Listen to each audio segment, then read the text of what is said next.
Welcome to the deep dive.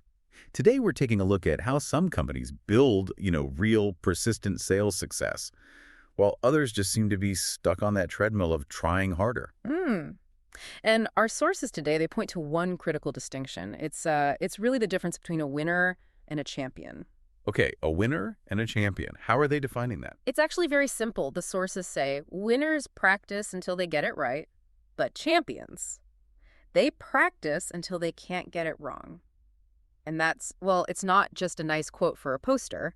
Right. It's a mandate for how executives should be thinking about their highest paid people. That immediately frames our mission for this deep dive then. We're not just talking about, hoping for a good quarter. We're dissecting the systems that turn a sales team into a powerhouse. Exactly. But for all the sales leaders, the hiring managers, and executives listening, here's the question. If your sales team is on a significant salary, what percentage of that are you actually reinvesting to make sure their skills are sharp enough to determine your company's future? That's the core question. And before we even get into the numbers, we have to tackle what the sales experts call the dangerous myth that lets so many companies justify not investing in their people in the first place. Okay, I'm intrigued. Let's unpack that myth. What is this foundational, dangerous idea?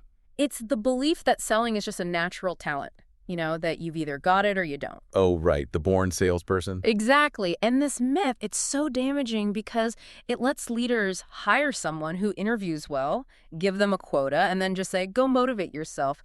But the sources, they completely reject this. Selling is a profession, like being a doctor or an engineer. I like that framing, a profession. It implies continuous education, certifications, a certain standard you have to maintain. It does. But in sales, so often training is just a one-off thing when you're hired and then you're done. Yeah. And to really get this, the sources use the analogy of a professional athlete. People look at Michael Jordan and say natural talent, but what really set him apart was his obsession with practice. I mean, a world-class runner doesn't just run. They study biomechanics, they hire coaches, they optimize their nutrition.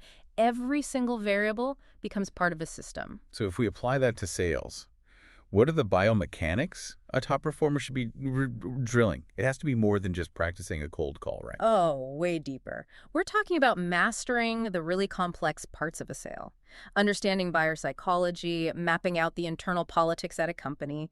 It means doing role-playing sessions that focus on the hardest parts, not the easy pitch, but, advanced objection handling or navigating procurement. So practicing for the moments of friction, not the easy introduction. That's it, exactly. When a company just tells a salesperson to try harder, they're ignoring all of that. They're guaranteeing that growth will be limited. It's a dead end. That brings us perfectly to the money then, to the investment.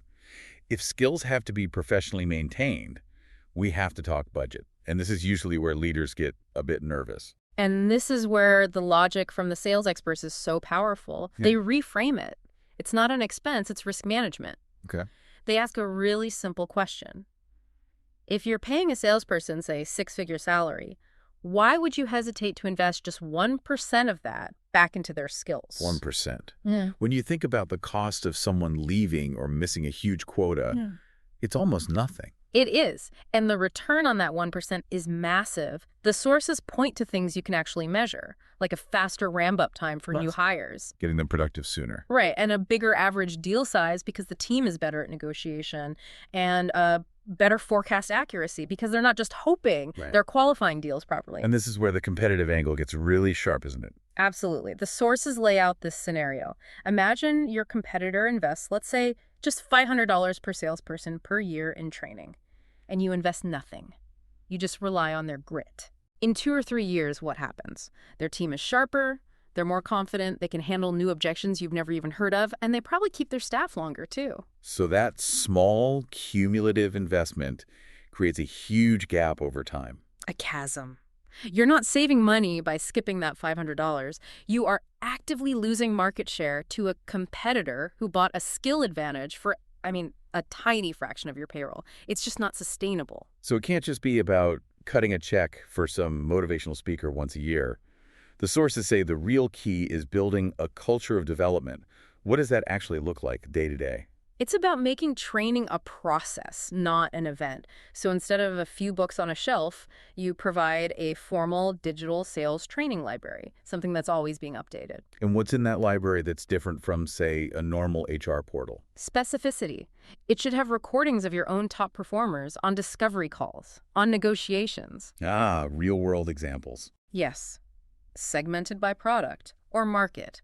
It could even have learning modules tied to your CRM data, so if it sees a rep is struggling with a certain stage of the pipeline, it automatically assigns them a practice drill. Wow, okay. So it's integrated into the actual workflow. It has to be. So the questions for a leader change from, did they read the manual? Yeah. To, are we running regular coaching sessions? Is skills development rewarded and tracked as a core part of our culture? The leader has to be the one championing it.